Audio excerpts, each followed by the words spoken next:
I fell down the stairs, I repeated mechanically as the ER nurse examined the angry red marks on my arms. That's what Mom told me to say if anyone asked. The same excuse we've been using for years. My name is Emma, and at 19, I found myself sitting in the emergency room at 3 a.m., soaked to the bone, with second-degree burns hidden under my wet sweater. The events that led me here started just an hour ago, though really, they've been building for years. Sweetie, the nurse said gently, her name tag reading Sarah. I've seen a lot of stair accidents in my 15 years here. These aren't those kinds of marks. She gestured to the distinctive pattern on my skin. These look like... Please, I whispered, cutting her off. Please don't. The truth was, I hadn't fallen down any stairs. I'd been making dinner, trying to be quiet, trying to be perfect, trying not to attract attention. But the pot of boiling water had slipped, splashing my arms. I'd screamed. That was my mistake. Mom had been drinking again. Dad was in one of his moods. My scream set them both off. Ungrateful brat. Mom had screamed, grabbing my burned arm. Can't even cook without making a scene. Dad had stormed in, his face that dangerous shade of red I'd learned to fear. Get out, he'd roared. If you can't appreciate what we do for you, get out. I tried to explain, tried to apologize, but they'd pushed me toward the door. Outside, the winter rain was falling in sheets. I wasn't even wearing shoes. Maybe a night outside will teach you some gratitude, Mom had sneered, slamming the door. I heard the lock click. I stood there, the rain soaking through my clothes, the burns on my arms screaming in pain. I had nowhere to go. No friends nearby. They'd made sure of that. No phone. They'd taken it away last week when I got a B+ in calculus. You don't deserve distractions, they'd said. After wandering for what felt like hours, a police car had spotted me. Officer Martinez took one look at my soaked clothes, bare feet, and the way I was cradling my arms, and drove me straight to the ER. Now, Nurse Sarah was looking at me with those knowing eyes, the kind that saw right through the rehearsed excuses and practiced lies. Emma, she said softly, using my name for the first time, these burns have a distinct pattern. They're consistent with boiling water burns, not falls. And there are older marks too, here and here. She pointed to faded scars I'd stopped noticing years ago. I stared at the floor, counting the tiles. 1, 2, 3. Maybe if I counted them all, this moment would pass. Maybe if I stayed quiet enough, everything would go back to normal. Normal wasn't good, but at least I understood it. Your parents did this, didn't they? Her voice was gentle but firm. I kept counting tiles. 4, 5, 6. They locked you out in the rain with untreated burns. 7, 8. The tiles blurred as tears filled my eyes. Emma, look at me. Nurse Sarah's voice was kind but insistent. I need to document these injuries. Officer Martinez is waiting outside. He needs to take your statement. They're my parents, I whispered, finally looking up. They don't mean to. They just get angry sometimes. And I'm not perfect. I make mistakes. I'm not grateful enough. I'm not. Stop, Sarah interrupted, her eyes fierce. Nothing you could do would make you deserve this. Nothing. That's when I broke. Years of carefully constructed excuses, of protecting them, of believing I deserved it. It all came crashing down. The sobs came from somewhere deep inside, somewhere I'd locked away long ago. Sarah held me as I cried, careful to avoid the burns she'd just dressed. When I finally quieted, she spoke again. I'm going to tell you something important, Emma. What they did, what they've been doing, it's not just wrong. It's criminal. Those aren't accidents. Those aren't falls downstairs. Those are deliberate injuries inflicted by people who should have protected you. I started to shake my head, but she continued. And you're not going back there. Not tonight, not ever, unless you choose to. But first, we're going to document everything. Every mark, every scar, every accident. Then Officer Martinez is going to take your statement. And then we're going to make sure you're safe. For the first time that night, I felt something other than fear or pain. It was small, barely a flicker, but it was there. Hope. The next few hours passed in a blur of photographs, questions, and medical examinations. Officer Martinez documented every scar, every mark, while Nurse Sarah gently explained each injury to him in clinical terms that somehow made it all feel more real. Multiple contusions in various stages of healing, circular burns consistent with cigarette marks, defensive wounds on forearms. Each description was like a key unlocking memories I'd tried to forget. The time Mom had caught me talking to a boy at school. The night Dad lost at poker. The day I'd gotten an A instead of an A. As dawn broke, Detective Lisa Chen arrived. She had kind eyes but a no-nonsense demeanor that somehow made me feel safer. "Emma," she said, sitting beside my hospital bed. "I know this is overwhelming, but I need you to understand something. What happened to you isn't your fault, and it isn't going to happen again." I wrapped the blanket tighter around myself. "They'll be worried about me," I whispered, not quite believing it even as I said it. Detective Chen shared a look with Officer Martinez. "Actually, Emma, they haven't reported you missing. In fact, when officers went to your house, your mother claimed you'd gone to stay with a friend. Your father said he hadn't seen you in days." Something cold settled in my stomach. Even after everything, their denial hurt. "We found your room," Detective Chen continued gently.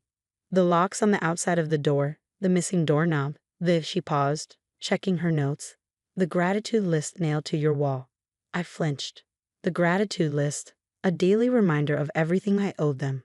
For food, for shelter, for allowing me to exist. "There's something else," Detective Chen said, pulling out her phone. "We found these in your father's desk." She showed me photos of documents. My birth certificate, my social security card, bank statements. "They've been accessing your account, Emma. The money you earned from your part-time job at the library, the scholarship money from your college fund, they've been transferring it to their account." I stared at the numbers, feeling numb. 3 years of shelving books, tutoring kids, saving every penny, all gone. "That's okay," I said automatically. "They needed it. For bills, and no." Nurse Sarah interrupted firmly. She hadn't left my side all night. "It's not okay. None of this is okay." Detective Chen nodded. "We're pressing charges: financial abuse, physical abuse, negligence, endangerment. But right now, we need to focus on keeping you safe." "Where will I go?" The question came out small, frightened. "We've contacted your aunt in Colorado," Detective Chen said. "Margaret Wilson. She's been trying to reach you for years." Aunt Maggie, Mom's sister. I barely remembered her. Just warm hugs and the smell of cinnamon. She'd stopped visiting when I was 12, after a huge fight with Mom. "She's on her way," Detective Chen continued. "Should be here by tonight. Until then, you'll stay under hospital observation. We've already filed an emergency restraining order against your parents." My parents. The words felt strange now, disconnected from the people who had raised me, or rather, the people who had hurt me. "They'll be angry," I whispered. "They'll be arrested," Detective Chen corrected. "We have enough evidence for multiple felony charges. They won't hurt you again." Nurse Sarah squeezed my hand. "Emma, do you remember what I said earlier? About this not being your fault?" I nodded. "Well, I want you to remember something else too. You're incredibly strong. You survived. And now, you get to live." Live. The word echoed in my mind. Not survive, not endure, live. As morning light filtered through the hospital windows, I felt something shift inside me. The fear was still there, but alongside it was something new. Something that felt like possibility. Detective Chen left to process paperwork, promising to return. Officer Martinez stood guard outside my door. And Nurse Sarah stayed, telling me stories about her own daughter, about normal family life, about a world where love didn't leave scars. For the first time in years, I allowed myself to imagine a different future. One where I didn't have to be perfect. One where mistakes didn't mean punishment. One where I could just be. Aunt Maggie was coming. Colorado was waiting. And somewhere, in a small corner of my heart, hope was growing stronger. 6 months later, I stood in front of my mirror in Aunt Maggie's Colorado home, barely recognizing myself. The dark circles under my eyes had faded, and I'd gained back the weight my parents' discipline had stolen. But the biggest change wasn't physical. It was in my eyes. They didn't look haunted anymore. My parents' trial had ended last week. Detective Chen had kept her promise, building an airtight case with the hospital records, financial documents, and my testimony. I faced them in court, my voice shaking but strong, while Aunt Maggie held my hand. They'd been sentenced to 7 years each. The judge had been particularly harsh after seeing the photos of my gratitude list and hearing about the locked door, the burns, the years of systematic abuse. "What kind of parents," he'd said, his voice heavy with disgust, "lock their injured child out in freezing rain?" Mom had cried, claiming she'd done everything for my own good. Dad had stayed silent, not meeting my eyes, Neither had apologized. You did it, kiddo, Aunt Maggie said now, appearing in my doorway. She'd taken me in without hesitation, helping me enroll in the local community college, finding me a therapist, showing me what real family felt like. I got another letter from them today, I said quietly. From the prison. Aunt Maggie's face darkened. You don't have to read it. I know. I fingered the unopened envelope. But Dr. Torres says it's important for my healing to make my own choices about contact. And today I feel strong enough to read it. She nodded, understanding as always. Want me to stay? Please. We sat on my bed, my real bed, in my real room, with a door that locked from the inside, and I opened the letter. It was from Mom, her usually perfect handwriting shaky. Emma.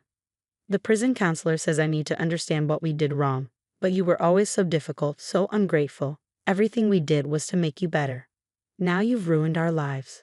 Your father can't look at me anymore. Our friends have abandoned us. This is all your fault. I stopped reading, a calm settling over me. 6 months ago, these words would have shattered me. Now they just made me sad. You okay? Aunt Maggie asked softly. Yeah, I said, surprised to find it was true. They still don't get it. They never will. But that's not my problem anymore. I stood up and walked to my desk, pulling out the acceptance letter I'd received yesterday. I got into the nursing program, I announced. Full scholarship. Aunt Maggie's face lit up. Emma, that's wonderful.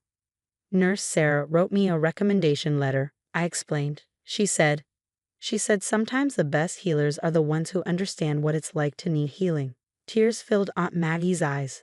Your parents were wrong about so many things, but especially about you. You're extraordinary. I hugged her, breathing in the familiar scent of cinnamon and home. I couldn't have done this without you. Yes, you could have, she said firmly, but I'm so glad you didn't have to. Later that night, I sat at my window, watching the Colorado sunset paint the mountains gold. My phone buzzed with a text from Nurse Sarah. She'd been checking in regularly since that night in the ER. Heard about nursing school. So proud of you. You're going to change lives. I smiled, thinking about that terrified girl counting floor tiles in the emergency room. She'd survived. She'd testified. She'd rebuilt herself, piece by piece, with help from people who showed her what real love looked like. The prison letter lay torn on my desk, but it didn't have power over me anymore. My parents had tried to break me, but they'd failed. Instead, they'd forced me to find my strength, my voice, my future. Tomorrow, I'd start studying for my nursing prerequisites. In a few years, I'd be the one helping scared kids in emergency rooms, showing them that survival was possible, that hope was real, that they deserved better. But tonight, I just sat in my room, my safe room, in my safe home, and watched the sun set on my old life while a new one waited on the horizon. I was Emma Wilson now, named after Aunt Maggie. I was a survivor, a future nurse, and finally free. And somewhere in a hospital emergency room, another scared teenager was counting floor tiles, waiting for someone to see their pain, to tell them it wasn't their fault, to show them the way out. Maybe someday that someone would be me.